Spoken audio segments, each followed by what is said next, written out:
नमस्कार, स्वातीज किचनमध्ये आज आपण पाणीपुरीसाठी लागणारं गोड पाणी आणि चटपटीत तिखट पाणी कसं बनवायचं ते पाहणार आहोत। व्हिडिओला सुरुवात करण्याआधी कोणाकोणाला पाणीपुरी आवडते ते मला कमेंट करून नक्की सांगा आणि असे चटपटी झटपट हेल्दी रेसिपी पाहण्यासाठी स्वातीज किचनला सबस्क्राईब करा। व्हिडिओला लाईक करायला अजिबात विसरू नका। चला तर मग लगेचच रेसिपीला सुरुवात करूयात। चला तर मग सर्वप्रथम गोड पाणी कसं बनवायचं ते पाहूयात। अगदी सोपी पद्धत दाखवणार आहे। त्यासाठी इथे मी 1 वाटी भरून चिंच घेतलेली आहे। चिंच घेताना ती साफ करून घ्यायची, म्हणजे यामध्ये काही बिया टरफलं असतील तर ती निघून जाण्यास मदत होते। चिंच व्यवस्थित स्वच्छ करून झाली की ती एका बाउलमध्ये काढून घ्यायची आणि स्वच्छ 2 ते 3 वेळा धुवून घ्यायची। स्वच्छ धुवून झाली की यामध्ये गरम पाणी घालून घ्यायचे। आपल्याला चिंचेच्या वर येईल इतपत गरम पाणी घालायचे आणि 10 मिनिट ही आपल्याला भिजू द्यायची।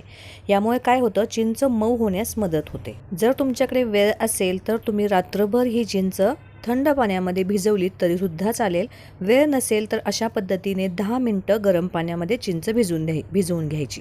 10 मिनिटांनंतर चिंच छान मऊ झाली आहे। हाताने थोडी मॅश करून घ्यायची आणि एका मिक्सरच्या भांड्यात घालून ही आपल्याला बारीक वाटून घ्यायची आहे। गरम पाण्यामुळे चिंच छान मऊ झालेली आहे। लगेच मिक्सरमध्ये छान बारीक वाटली जाते आणि याची स्मूथ अशी पेस्ट तयार होते। आता राहिलेल्या चिंचमध्ये आपण काय करणार आहोत, अर्धा वाटी इथे मी सीडलेस खजूर घेतलेले आहेत ते घालून घेते।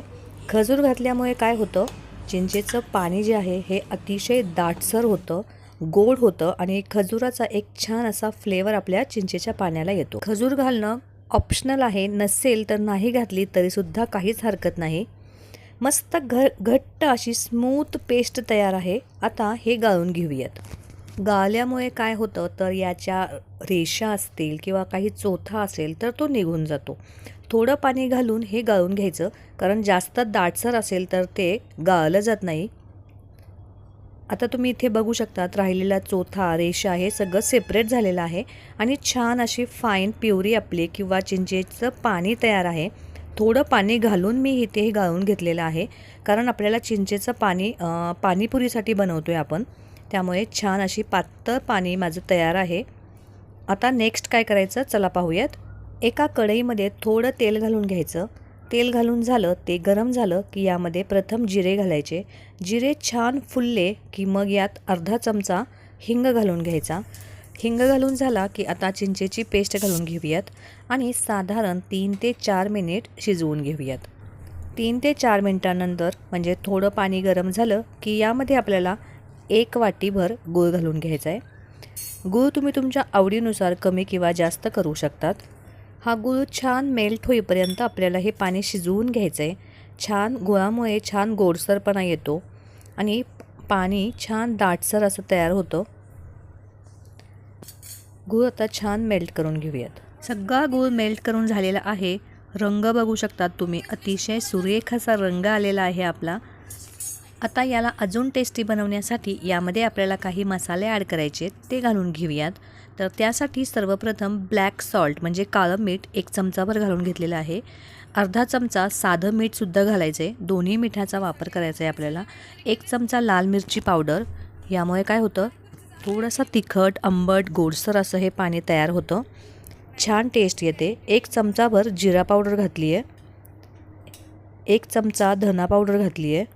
आता या सगळ्या पावडर्स आपल्याला व्यवस्थित एकजीव करून घ्यायचा आहेत। जबरदस्त सुगंध येतोय। काळं मीठ घातल्यामुळे याचा स्वाद खूप सुरेख असा लागतो। आता यामध्ये आपल्याला 3 ते 4 चमचे साखर घालायची आहे, म्हणजे काय होतं याचा गूळ आणि चिंचेचा बॅलन्स मेंटेन होण्यासाठी आपल्याला इथे 3 ते 4 चमचे साखर घालून घ्यायची आहे। आता हे व्यवस्थित एकजीव करून घेऊयात आणि गॅस बंद करून घेऊयात। आता हे पूर्ण थंड करून घ्यायचं आहे। थंड झाल्यानंतर हे अजून छान दाटसर होतं। आता तुम्ही हे फ्रीजमध्ये ठेवू शकता आणि समोसा, भेळ, दहीवडी यासोबत ही टेस्टी चटणी खाऊ शकता। आपण पाणीपुरीसाठी बनवणार आहोत। आपण पाणीपुरीसाठी बनवतोय त्यामुळे काय करायचं, थोडं पाणी घालून मिक्स करायचं आणि कन्सिस्टन्सी तुम्हाला हवी तेवढी ठेवू शकतो। तर तयार आहे आंबट गोड तिखट चवीची गोड चटणी। आता ही साईडला ठेवूयात आणि बनवूयात चटपटीत तिखट पाणी। तर यासाठी काय करायचं आहे, सर्वप्रथम इथे मी कोथिंबीर घेतलेली आहे, ही स्वच्छ निवडून घेतली आहे. आता धुवून घेऊयात. धुवून झाली की ही आपल्याला एका मिक्सरच्या भांड्यात घालून घ्यायची आहे. साधारण 2 वाटी कोथिंबीर घेतलेली आहे. इथे मी 1 वाटी पुदिना घेतला आहे, हा सुद्धा स्वच्छ साफ करून आणि निवडून आणि स्वच्छ धुवून घेतलेला आहे. आता यामध्ये साधारण 4 ते 5 हिरव्या मिरच्या, 3 ते 4 आल्याचे तुकडे घालून घ्यायचेत आणि पाणी घालायचं आणि हे छान बारीक असं वाटून घ्यायचं. पुदिना घातला की तिखट पाण्याची चव जबरदस्त लागते, त्यामुळे पुदिना घालायचाच. आता हे छान बारीक असं वाटून घ्यायचं. बारीक असं वाटून व्हायला हवं. तुम्ही इथे बघू शकता छान बारीक अशी फाईन पेस्ट तयार आहे. आता ही एका भांड्यामध्ये काढून घेऊयात. यातच थोडं पाणी घालून घ्यायचं आणि कन्सिस्टन्सी आपल्याला जितपत हवी आहे तेवढं पाणी यामध्ये घालून घ्यायचं.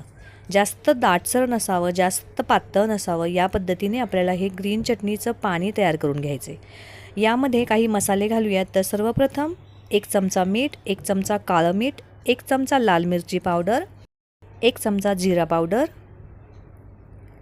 आणि 1 चमचाभर चाट मसाला घालून घेतलेला आहे. आता हे व्यवस्थित एकजीव करून घेऊयात. तुमच्याकडे जर पाणीपुरीचा मसाला असेल तर तो सुद्धा 2 ते 3 चमचे घातला तरीसुद्धा चालेल. माझ्याकडे नाही आहे म्हणून मी इथे 1 चमचा चाट मसाला आणि 1 चमचा आमचूर पावडर घातलेली आहे. मसाले व्यवस्थित एकजीव करून झाले की इथे मी 2 ते 3 लिंबू पिळून घालणार आहे. तर त्यासाठी इथे मी लिंबू कट करून घेतलेले आहे. म्हणजे साधारण 3 ते 4 चमचे आपल्याला लिंबाचा रस घालायचा आहे. यामुळे छान आंबटपणा येतो आणि मसाल्याचा फ्लेवर जो सगळा आहे तो बॅलन्स व्हायला मदत होते. मसाले लिंबाचा रस व्यवस्थित मिक्स करून झाला की हे पाणी आपल्याला गाळून घ्यायचं आहे. इथे मी गाळून घेतलेलं आहे. तुम्ही नाही गाळून घेतलं आणि असंच वापरलं तरीसुद्धा चालेल, काहीच हरकत नाही. पण एकसारखी फाईन पाणी किंवा फाईन प्युरी मिळण्यासाठी आपण इथे गाळून घेत आहोत.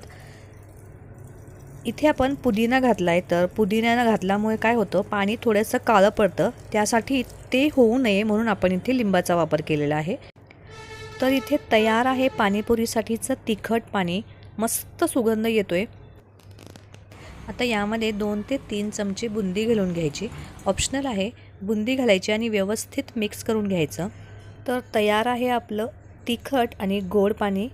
अतिशय फ्रेश थंड पाणीपुरीचे दोन्ही पाणी तयार आहेत. आता काय करायचं, लगेचच पुरी उचलायची. त्यामध्ये कांदा, टोमॅटो, कोथिंबीर, रगडासुद्धा मी इथे तयार केलेला आहे. त्याचीसुद्धा रेसिपी मी दाखवणार आहे, तीसुद्धा तुम्ही नक्की पहा. आणि गोड पाणी आणि तिखट पाणी. तुम्हाला पाणीपुरी कोणत्या पाण्यासोबत जास्त आवडते हे मला नक्की कमेंट करून सांगा.